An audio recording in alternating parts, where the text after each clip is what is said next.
Hi friends, ಇವತ್ತು ನಾವು ಉದುರು ಜುಣಕ ಮಾಡೋದು ಹೇಗೆ ಅನ್ನೋದನ್ನು ನೋಡೋಣ. ಇದನ್ನು ಒಂದು ವಾರ ಇಟ್ಟರೂ ಕೂಡ ಕೆಡೋದಿಲ್ಲ, ಆ ರೀತಿ ಮಾಡೋದು. ಇದನ್ನು ಮೊದಲಿಗೆ ಹೇಗೆ ಮಾಡೋದು ಅಂತ ನೋಡೋಣ.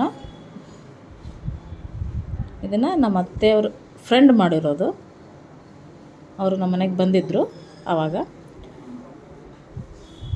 ಫಸ್ಟಿಗೆ ಒಂದು ಬಾಣಲೆ ತೊಗೊಂಡು ಅದಕ್ಕೆ ಒಂದು ಸೌಂಟ್ ಅಥವಾ 2 ಸೌಂಟ್, ನೀವು ಎಷ್ಟು ಪ್ರಮಾಣದಲ್ಲಿ ಮಾಡ್ತೀರೋ ಆ ರೀತಿ ಎಣ್ಣೆ ತಗೋಬೇಕು.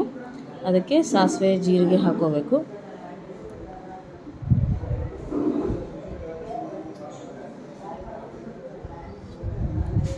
ಸ್ವಲ್ಪ ಹಿಂಗೆ ಹಾಕೊಳ್ಳಿ. ಅದರ ಜೊತೆಗೆ ಜಜ್ಜಿಟ್ಟಿದ್ದಂಥ 10ರಿಂದ 12 ಎಸಳಷ್ಟು ಬೆಳ್ಳುಳ್ಳಿ ಮತ್ತು ಕರಿಬೇವು ಹಾಕೋಬೇಕು.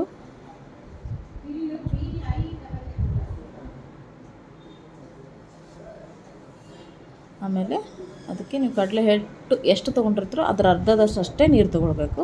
ಏಕೆಂದರೆ ಇದು ತುಂಬ ಪುಡಿ ಆಗಬೇಕು, ಅದಕ್ಕೋಸ್ಕರ. ಆಮೇಲೆ ಈಗ ನೀರು ಸೇರಿಸ್ಕೊಂಡಿರೋದು, ಅದಕ್ಕೆ 2 ಚಮಚದಷ್ಟು ಖಾರದ ಪುಡಿ, ಅರಿಶಿಣದ ಪುಡಿ ಮತ್ತು ರುಚಿಗೆ ತಕ್ಕಷ್ಟು ಉಪ್ಪು ಹಾಕ್ಕೊಂಡಿರೋದು. ಖಾರ ಜಾಸ್ತಿ ಬೇಕು ಅನ್ನೋರು ಸ್ವಲ್ಪ ಖಾರ ಜಾಸ್ತಿ ಹಾಕ್ಕೊಳ್ಬೋದು. ನೋಡಿ, ಈ ರೀತಿ ಕುದಿ ಬರಬೇಕದು.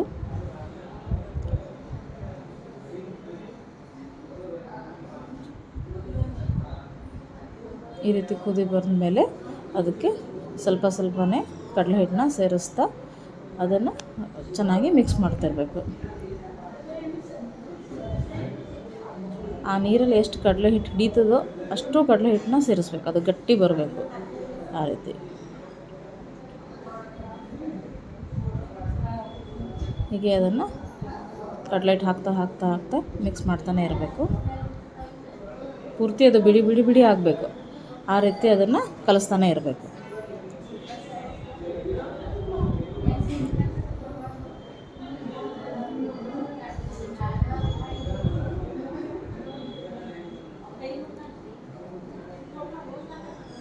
ನೋಡಿ, ಇನ್ನೂ ಕೂಡ ಸ್ವಲ್ಪ ಹಿಡಿಯುತ್ತೆ ಅದು ಕಡಲೆ ಹಿಟ್ಟು. ಇನ್ನೊಂಚೂರು ಹಾಕಬೇಕು.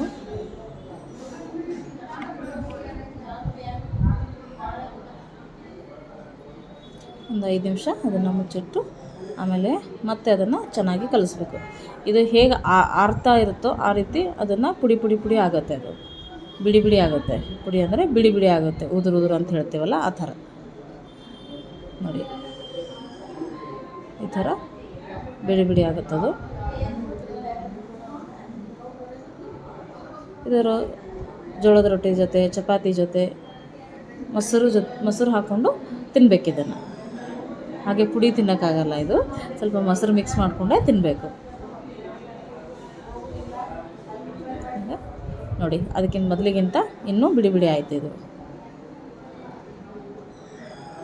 ಎಷ್ಟು ಬಿಡಿ ಆಗುತ್ತೋ ಅದು ಕರೆಕ್ಟ್ ಪ್ರಮಾಣ ಆಗಿದೆ ಅಂತ ಅರ್ಥ.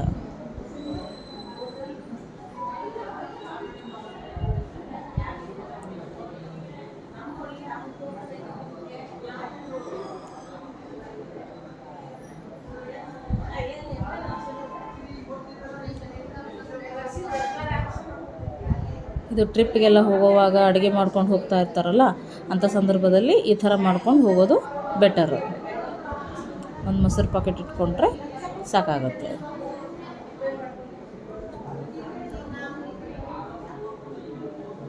ನೋಡಿ, ಇನ್ನೂ ಉದುರಾಯ್ತದು.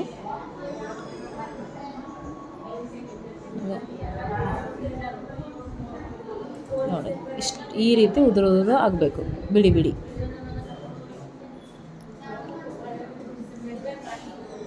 ಈಗ ಒಂಚೂರು ಕೊತ್ತಂಬರಿ ಸೇರಿಸ್ಕೊಂಡ್ಬಿಡಿ, ಅದಕ್ಕೆ ಚೆನ್ನಾಗಿರುತ್ತೆ.